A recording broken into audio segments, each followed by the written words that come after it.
Hi, everybody, and welcome to another episode of How to Leave a Cult. I am your host, Brooke Walker, and excited about this one today because we're really going to start getting into some of the meat of the things that began to happen. Just to kind of catch up from last week, talked about the moving and the going to school, moving to Payson, moving back, being put in public school. So I'm probably right around the age of 14. I would have been right around 14, 15. And, a lot of things are becoming to come up about relationships, promiscuity, sexual promiscuity. And, during this time, there was a lot of transitions that were happening. There was a lot of different things that were happening. So today I'm going to talk about the way some of the dynamics worked from a day-to-day basis in the businesses that were in the church. And I'm also going to talk about how the rumors began to start, what began starting a lot of the lawsuits that began, and the expectations that started to occur for specifically me. And I want you guys to understand too, when I share my story, I really don't talk about a lot of other people and what were happening to them at the time, except for in the way it relates to my story. There was a lot of other incidents and things that were going on, but I don't really get into those because I'm not here to share other people's story. If they choose to, that's theirs to do. And I will likely have some family members on too so that they can talk about the things that happened to them. But it's not mine to share other people's life except for my own, because I choose to do this. So in the last episode, I talked about moving back to Mesa from Payson after going up and going to school, because the school had transitioned and was moving up there. At the same time, they're in the middle of working on getting, now the school's been run privately for years, which means that everybody, the way that they were financially living collectively, which means different families that were bringing more money in, that would supplement the people that weren't, like the teachers who worked at the school. Some of them had additional jobs to keep things afloat, but one of the things that was occurring, so they had an office which was multi-purposed. It was a law office for the two attorneys at the time. There were several men who would work out of there, who were deemed worthy enough. The best way I can say it is like there was a few of the younger men that would go there on a regular basis who were going to school for something, and I basically say they were deemed worthy enough to be able to go to school. So, but their future path was probably chosen by somebody. So one of them was in school to become a doctor. Another one was in school to become an attorney. There was a gentleman who was becoming the legal people who type, who transcribe, things like that. There was an accountant. And then there was regularly somebody who would answer the phones and be a receptionist for that. Kind of depended. Sometimes it was people who worked or were going to school at the time, and they would do that as well. In the accounting, money was done by a couple different people. It bounced around over the years, but the money had to be done to make sure that everybody's rents and everything else was covered between all the people who were working. I do not know specifically how many people were or were not in the group. As far as I know, it could have been everybody. And then there was a handful of people who had other jobs that worked outside of that. But a lot of people were involved in the church companies. Later on, there was a construction business as well, as things began to transition up towards Payson and outside of Payson. Now, because of the way that was being done, and because of the transitioning to this little village outside of Payson, that's where rumors began to come forth Okay, because there was this group that had gotten into the Payson area. Trina and Steven always spent all their time drinking at the bar.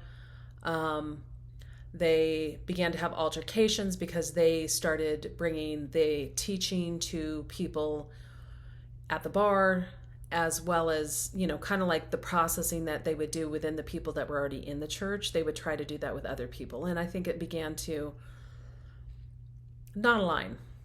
People didn't want to be put in their place by them. Then you had the office environment, which was the day-to-day businesses of the people who were working there. There was women who were at home a lot of times with children that would make sure that they were sending lunches to everybody. So sometimes they'd be sending group lunches to all of the people who were working there. Occasionally they'd eat out, but most of the time we didn't eat out. They didn't eat out from that because it was considered more expensive.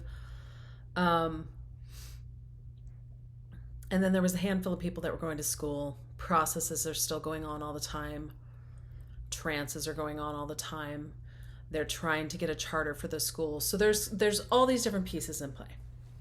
And they're still in the middle of everybody's business around everything all the time.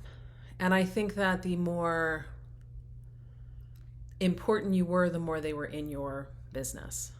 And important could just mean a matter of they wanted to eventually extract money from you, or you had family members that you could extract money from. So I'm going to school at public school at this point, and then a lot of the girls my age and maybe even a little bit older going to school up in Payson. All of a sudden one day there is a process that I walk into. My dad would regularly get into these fights with Trina Camp during processes where he would fight with her about things that he was told. And it usually always boiled down to him being in his male energy. And I mean, these were the things that were said. And I happened to walk into one of these one day. And I didn't know at that point my life was going to change drastically. Now, I've been going to school for about a year and a half, so I'm 15 something. And Trina, after fighting with my dad for a minute, and my mother's beside herself, and it's just this whole uncomfortable thing. And I'm sitting there listening to all of it because we were always welcome in. In fact, if we walked in, then it was kind of expected that we would have to stay for a little while, because if we walked out, then that was almost worse. And so I'm sitting there listening to this go on, and then the whole thing just switches. And then Trina is like crying and yelling, and she's like, my family and my children have fucking sacrificed for years for you and for this teaching and for Dr. Duran. And it's about time that your family does some fucking sacrificing too.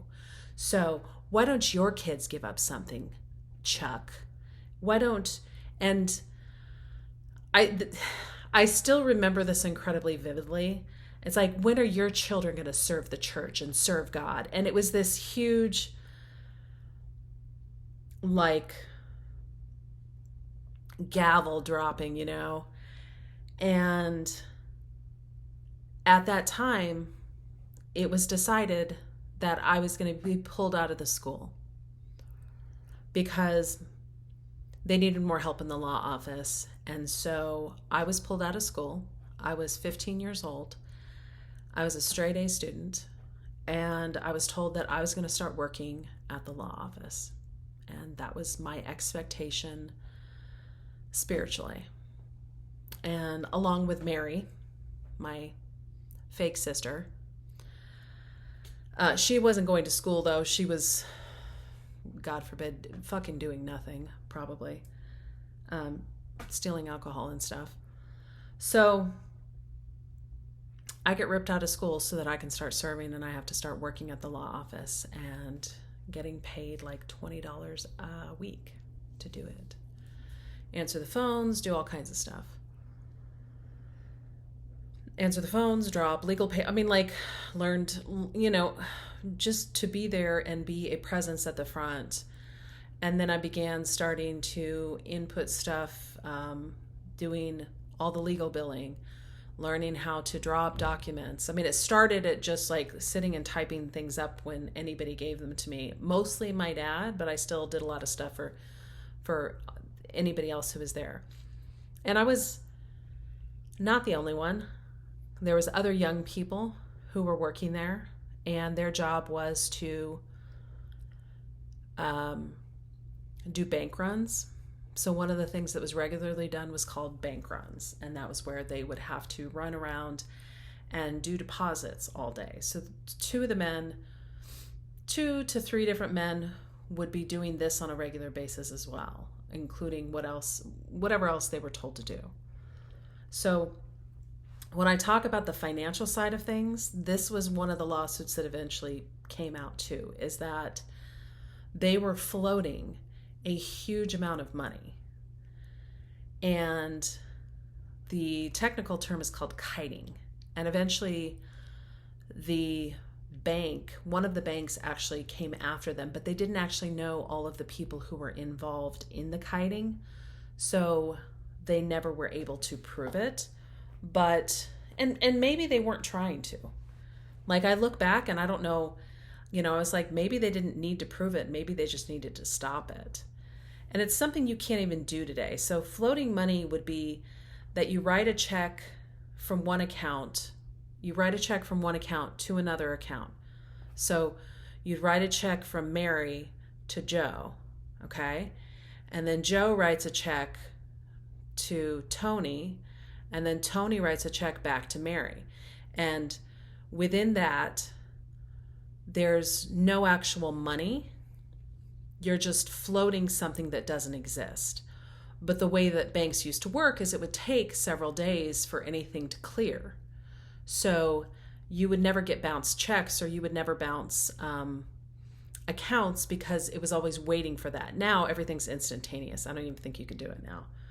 But during that time they did, and they actually were floating probably at least more than $100,000.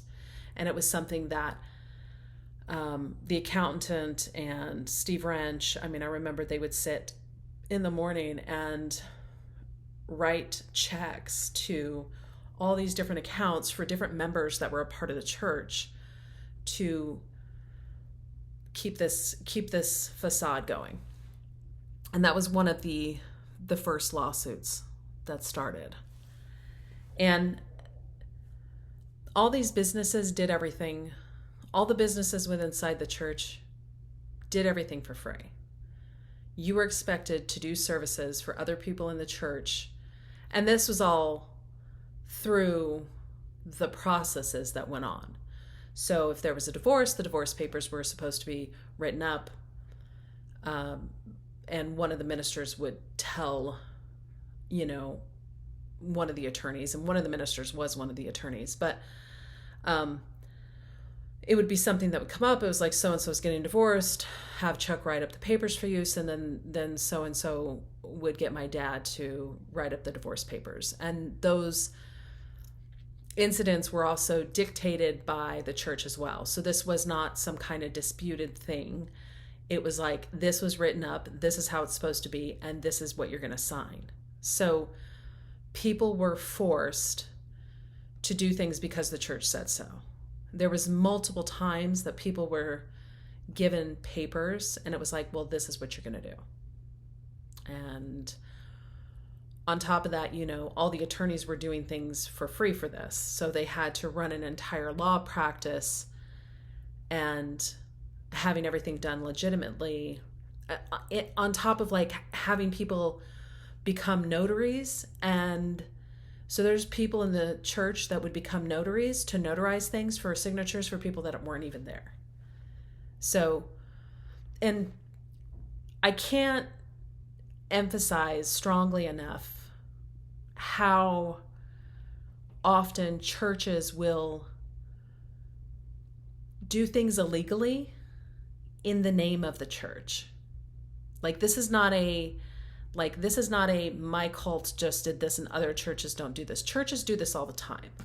They think that they have a higher expectation to live up to God so that they can skate by and not have to be able to be accountable because they're accountable to a higher power. And the law is kind of right here, and then the church is up here. So could be a cult if your church does this. If your church thinks that they're above the law, that is a big red flag.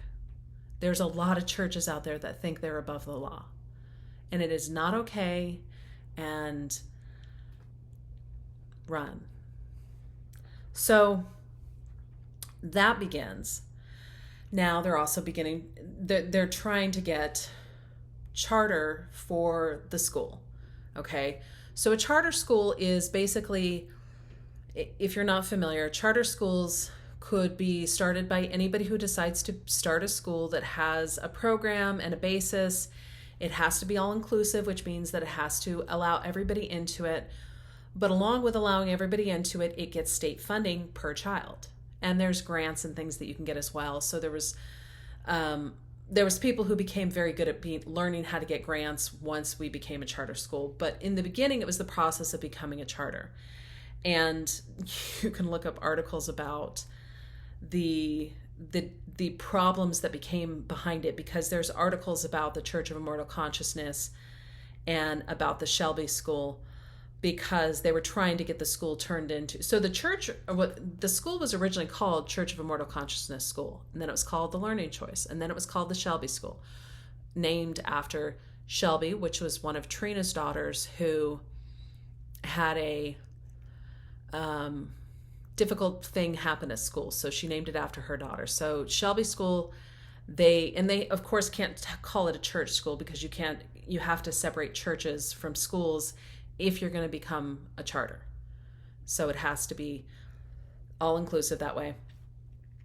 So they get their first charter denied, or they get it started and then it gets denied. But it's this back and forth. And of course the attorneys are in the middle of learning everything they can to make sure that they can follow within the rules, to make sure that they can get it crossed, so that the teachers who've been teaching at the school forever can finally get paid legally. Because we do have, there's multitudes of kids that do go to this school. Everybody high school age is pretty much out of it. I now am out of school altogether, because it was decided that I didn't need school anymore. And I was also told to go get my GED. And so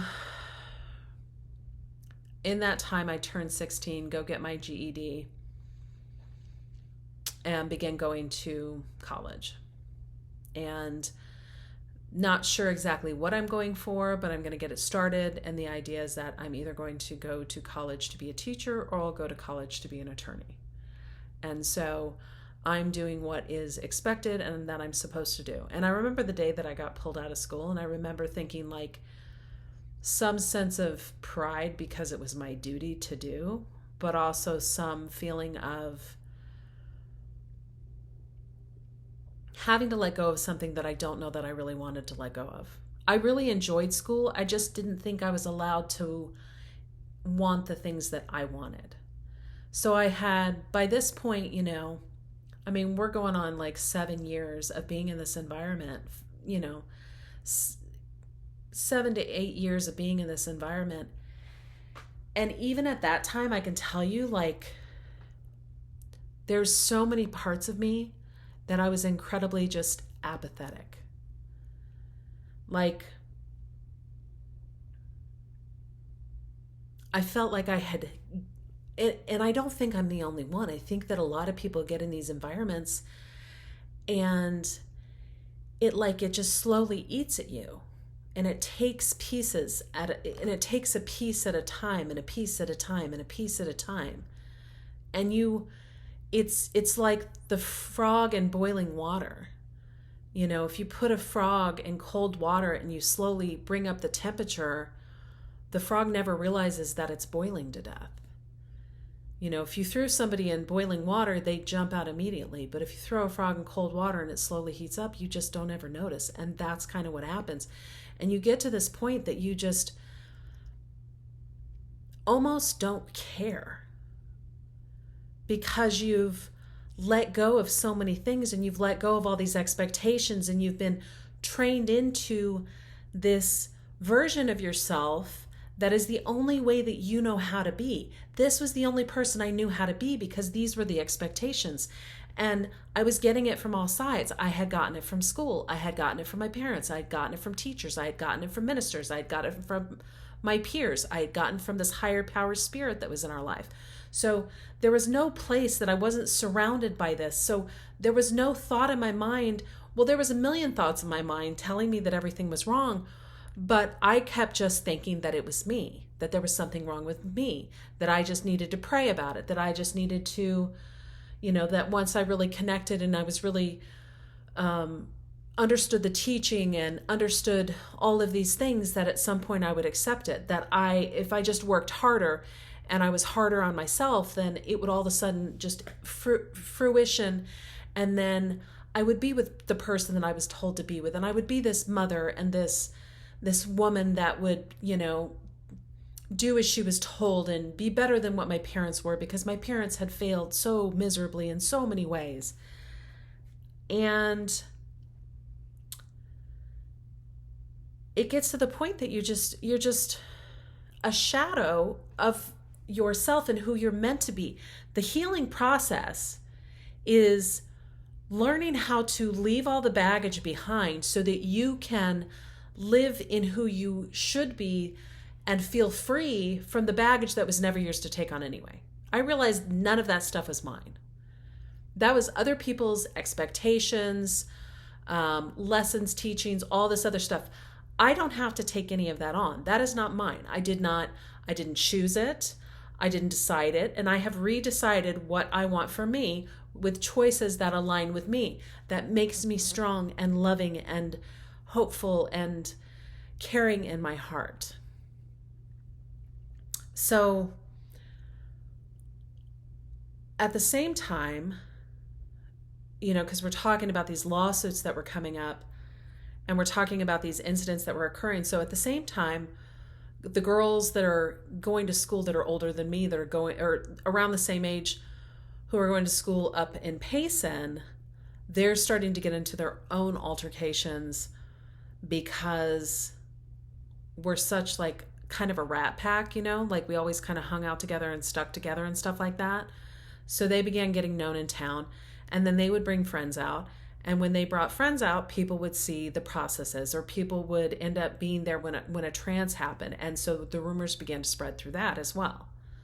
So I'm giving you little tidbits of just like these little things. It's like these little rumors about friends who were coming over. At the same time, Trina and Stephen are meeting people at the bar and bothering them with their teaching of stuff. So people that are friends of theirs, but then crossing lines and boundaries, and their narcissism was probably adding to it, thinking that everybody needed their way. And then there's all the little things that went on, in between all of that were the odd things that I'm sure people saw from the outside that seemed incredibly strange. So, and I believe that these were ways to control people, whether it was really a tactic or not. It definitely, I think, had that effect. So the women then during different times, and none of the younger women had this, but the older women, and I mean older meaning like nobody under the age of 25, but at one point and regularly, women would be expected to shave their heads. I think that's an incredibly controlling thing to do to a woman, to decide that she needs to shave her head. But women would be made to shave their heads. And I remember my mom being made to shave her heads, and a lot of the other women her age, so in their 30s. And I was like horrified. Like, oh my God, I don't know what I'll do if they ever make me shave my head. Like, I'll have to do it, but what if? And another thing that the men were made to do was like, they watch sports on a regular basis. And I remember all the men had to change their sports teams. And I think that is, again, a huge controlling thing, to make men change a team that they are a fan of and have been a fan of forever. So that was one of them. And some of that I think is because Stephen Camp is just a huge fucking bully. I truly believe Stephen Camp is a bully. Like, I have a lot of empathy for his children because seeing how abused they were over the years, nobody deserved that. Nobody deserved what he used to do to them and do to everybody. Like, I remember him saying something really shitty to my sister about her nose. And that, oh, you've got that Walker nose. You should probably get a nose job. Here is a minister of our fucking church who is saying negative things to, and you know what? He did it a lot to the women more than the men. If he did it to the men, I'm just not aware of it as much. But like, he had this way of making women feel like shit about themselves, but he was the minister, so we thought that this was an expectation and that we had to fucking take it. He used to talk to the girls on a regular basis about their weight. I remember one young girl, like, he would always say things to her about becoming fighting weight. Like, the reason her like vibration didn't want to be with her is because she wasn't quite skinny enough. Like, shit like that. And like, that was okay. It was okay because the man did it. If the woman did it, that's not okay. Women can't do that because women aren't allowed to reject men. But the men in the teaching can, it's normal for them to have a body expectation of you. And he did it to his daughters constantly. He said fat shit to his daughters all the time, like atrocious.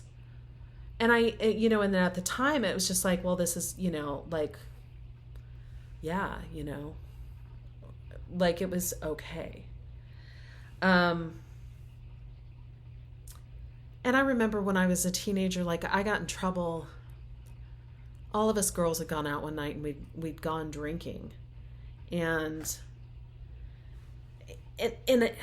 the bullying just like started at the top and it just trickled down. There was just this general level of unkindness. So we had gone out and we'd gone to a party and we were drinking. I drank too much. We're driving home. I'm in the back seat, get sick, and end up like puking in my shirt so that I don't puke in the car, because I'm very aware of the fact that we can't bring the car home. That's not our vehicle. That's, it's a community vehicle, right? So if it's found that there's puke in the car, then obviously they're going to find out that we had done that. So I'm like, I puke in my shirt. We're on the side of the freeway, which at the time was dead because it was the middle of the night. There was never any vehicles around. And I get out and I'm still puking. I have my shirt off. So I'm in like jeans and a bra and tennis shoes or boots on the side of the road. And I know I got in trouble for it, and I got grounded or whatever it was. I mean, like, there was anything you could do to me at that point. Like, I worked for my dad. I had no, like, oh, you're not going to make me, I can't go out for a week? Oh, okay. Like, there was nothing to take away from me because there was nothing in my life that I wanted or that I had. I worked, or I babysat, or I cleaned, or I cooked dinner. Like, I'm basically a grown-ass fucking adult in the age of a child, right? So, and I remember Steven would fuck with me and make jokes. So, just like randomly, like, calling me, like, all of a sudden he'd just be like, oh, how's it going, freeway woman? Which, not very creative, by the way. But, and I remember, like, again, minister of our church teasing me about getting sick on the side of the road and being naked. And I wasn't naked. I didn't have a shirt on. I was in my bra. Not great, but it should have never been something that I got shamed over. And he was the fucking king of shaming people. And he did it all the time. And I remember Marlo too. We got in trouble around that time, and she says to me later, she goes, I would have expected this of everybody else. And she's one of the ministers. She's the Trina's daughter. And she's like, but you really disappointed me. So it was just like this inundation of this stuff. And even as teenagers, I remember at times we would be like, we should all just take off and leave. We could go somewhere, but we didn't have anything to go anywhere. We didn't have money. I'd never worked a real job. The only job I had worked is working for my dad. I knew my parents could pick me up if they wanted to because I wasn't 18 yet. So you got nowhere to go. I mean, I had a couple friends from school, but not really. Like, there was some level of normalcy there, but I was also terrified that they would find out about the life that I really had. And I also knew that there was this huge disconnection, that I didn't bring them in to what my life was, because I didn't want them to know. I did not want them to know about my church and the family and all this kind of stuff. I had a lot of friends. I went to their house. I did not want them to come to my house, where there was 2 families living in it, where 70 people would show up to dinner at night, because I knew how fucking weird it was. And so I separated it out, and it was just like, okay, so you don't let anybody in very close, because if you let them in, they're going to know, and you're not really all that proud of it. So you just give up in so many ways, and you accept what you don't know what to do with. And I didn't have the skills to do anything about any of it anyway. So it just becomes something that you just take one step at a time, and you're like, okay, I'm gonna just pray about it. And I remember I prayed about a lot of stuff. I prayed all the time, because I was like, okay, if I pray, God is gonna bring some sign and bring me where I'm supposed to be, and do all this stuff and heal this and blah, blah, blah, blah, blah. And by the way, praying never got me anywhere. We'll talk about that later. I don't not believe in praying. I actually have done a lot of research, and there are parts of your brain that light up when you meditate and when you pray. I actually believe in them wholly. But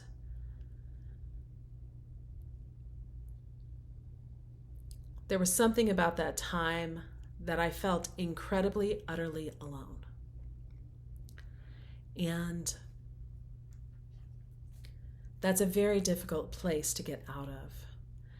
And I didn't like myself enough to want to be even with myself. I didn't like me either, because of all the things around me that had happened, which I don't take ownership of now. To me, if it happened to you before you were of an age that you should have been an adult, then, not that you don't have to take ownership, but I was a victim to a lot of those situations. Excuse me. So in our next episode, we're going to talk more about the lawsuits and dive into how those began to grow. And then as I lose my voice, I think I'm going to let you guys go today. I hope you guys have an amazing day. I appreciate you listening. Love it if you'd give me a 5-star review and share this with somebody you know. Thank you so much. Bye-bye.